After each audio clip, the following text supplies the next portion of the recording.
Hello everyone, welcome back education BEd tutorial. तो आज के इस वीडियो में गणित शिक्षण का लेसन प्लान नंबर 4 देखेंगे।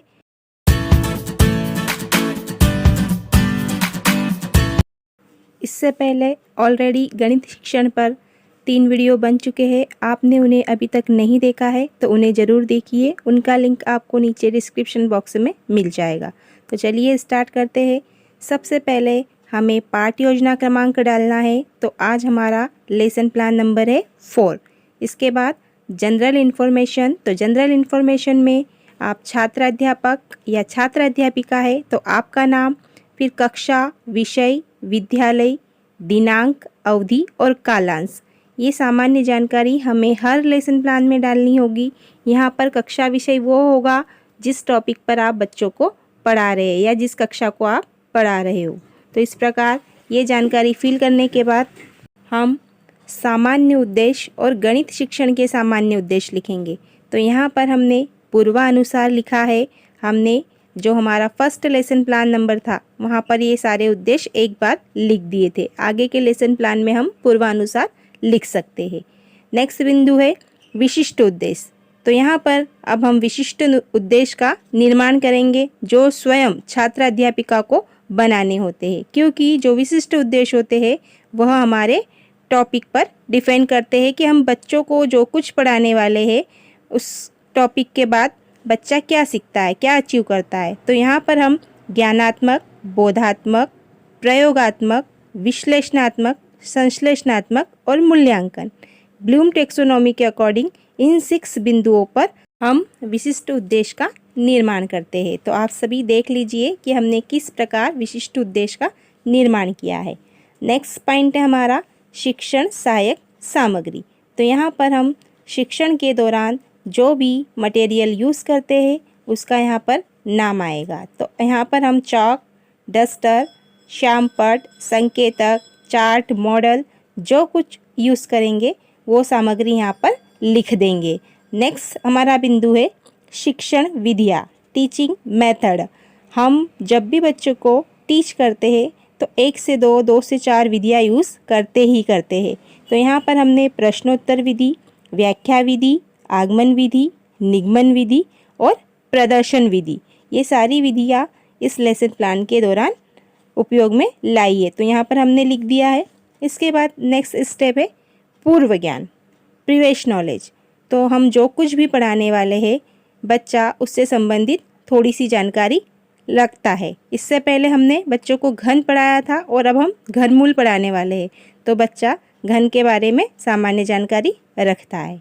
नेक्स्ट स्टेप है प्रस्तावना प्रश्न या अभिप्रेरण प्रश्न, मोटिवेशन क्वेश्चन। तो यहाँ पर हम बच्चों के पूर्व ज्ञान से आधारित कुछ क्वेश्चन, प्रश्न करते हैं जिससे हम अपने टॉपिक तक बच्चों को लेकर आते हैं। तो आप यहाँ देखिए, हमें 2 कॉलम बनाने होंगे, छात्राध्यापक व्यवहार और छात्र व्यवहार। यहाँ पर हम 4 से 5 क्वेश्चन कर सकते हैं या किसी स्टोरी के थ्रू भी अपने टॉपिक तक बच्चों को लेकर आ सकते हैं। यहाँ पर जो फर्स्ट क्वेश्चन है उसका जो आंसर आया उसी आंसर से सेकंड क्वेश्चन बनेगा, सेकंड का जो आंसर आया उससे थर्ड क्वेश्चन बनेगा। इस प्रकार जो प्रश्न है उसमें क्रमबद्धता होनी चाहिए।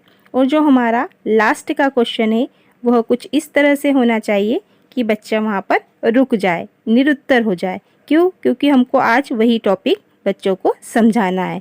जब बच्चा रुक जाता है, निरुत्तर हो जाता है, तभी हम अपना उद्देश्य कथन कहते हैं कि बच्चों आज हम घनमूल के बारे में अध्ययन करेंगे। इसके बाद स्टार्ट होता है प्रेजेंटेशन, प्रस्तुतिकरण। तो प्रस्तुतिकरण के अंतर्गत आपको 3 पॉइंट बनाने होंगे, 3 कॉलम बनाने होंगे। शिक्षण बिंदु, छात्राध्यापक व्यवहार और छात्र व्यवहार। आप स्क्रीन पर देख रहे हो कि हम किस प्रकार से अपना प्रेजेंटेशन, प्रस्तुतिकरण तैयार करेंगे। अब हमारा सब्जेक्ट जो मैथ्स है, मैथ्स में हमारा जो टॉपिक है घनमूल है। तो घनमूल से रिलेटेड सारी चीज़ें हम बच्चों को एक एक करके बताते चले जाएंगे। सबसे पहले हमने घनमूल के बारे में बच्चों को बताया, फिर घनमूल की विधियाँ, किस प्रकार से हम घनमूल निकाल सकते हैं। इस प्रकार एक एक टॉपिक हम बच्चों को समझाते चले जाएंगे। साथ ही हमें प्रस्तुतिकरण चार्ट भी बनाना होगा, टीचिंग एड, कि बच्चों को हम किस प्रकार से अपने कंटेंट को और अच्छे से समझा सके। तो आप यहाँ स्क्रीन पे देखिए कि हम किस प्रकार से इस सब्जेक्ट से संबंधित चार्ट बना सकते हैं। आप इससे अच्छा और चार्ट भी बना सकते हो। फिर हम वापस आते हैं हमारे प्रस्तुतिकरण में। तो प्रस्तुतिकरण को हमें कंटिन्यू रखना है। यहाँ पर हमें 2 से 3 पेज आपका जो भी रजिस्टर, जो भी फाइल रहेगी उसमें लिखना होगा, क्योंकि हम बच्चों को एक लेक्चर के अंदर जो कुछ पढ़ा सकते हैं उतना कंटेंट हमें यहाँ पर लिखना होता है। तो हमने यहाँ पर ऋणात्मक संख्याओं का घनमूल कैसे निकालते हैं, परिमेय संख्याओं का घनमूल कैसे निकालते हैं, इस प्रकार एक एक कर घनमूल जिस प्रकार से निकाला जाता है या घनमूल क्या होता है, ये सब कुछ बच्चों को समझा दिया। और बीच में ही बच्चों को कुछ क्वेश्चन देंगे, कुछ सवाल देंगे और बच्चा उसे वहीं पर सॉल्व करेगा और उसका आंसर देगा। तो इस प्रकार हमारा प्रस्तुतिकरण कंप्लीट हो जाएगा। फिर नेक्स्ट स्टेप होता है पुनरावृत्ति प्रश्न। अभी हमने जो कुछ भी पढ़ाया बच्चों को, जो कुछ प्रस्तुत किया, उसी से संबंधित हमें छोटे छोटे 4 या 5 क्वेश्चन करने होंगे, जिसका आंसर बच्चा आसानी से दे सके और हमें भी पता चल सके कि हमने जो कुछ बच्चों को समझाया बच्चे ने उसे सीखा या ना सीखा। तो इस प्रकार नेक्स्ट स्टेप है कक्षा कार्य। इसी बीच आप वीडियो को जल्दी से एक लाइक कर दीजिए और कमेंट्स कीजिए कि आगे आप और किस सब्जेक्ट का लेसन प्लान देखना चाहते हो। तो नेक्स्ट स्टेप है कक्षा कार्य। तो यहाँ पर हमने बच्चों को सही जोड़ी बनाने के लिए दी है, जो कि हमारी बुक से संबंधित है या हमारे कंटेंट से संबंधित है। नेक्स्ट स्टेप है गृह कार्य, होमवर्क। तो यहाँ पर हम बच्चों को घनमूल संबंधित 1 या 2 क्वेश्चन देंगे, जो बच्चा घर से कर लेकर आएगा। इस प्रकार हमारा लेसन प्लान कंप्लीट हो जाता है और अंत में हमें लगाना होता है श्याम पट सारांश, ब्लैक बोर्ड वर्क। तो आप यहाँ स्क्रीन पे देखिए कि हम किस प्रकार ब्लैक बोर्ड अपने रजिस्टर में लगाते हैं और उस ब्लैक बोर्ड पर क्या कंटेंट लिखते हैं। तो आप इसे अच्छी तरह से देख लीजिए। आई होप आपको वीडियो पसंद आई होगी। वीडियो थोड़ी सी भी अच्छी लगी है तो प्लीज़ वीडियो को लाइक कीजिए, चैनल को सब्सक्राइब कीजिए और अपने दोस्तों के साथ शेयर कीजिए। कल मिलते हैं एक नई वीडियो के साथ। तब तक के लिए bye bye and take care.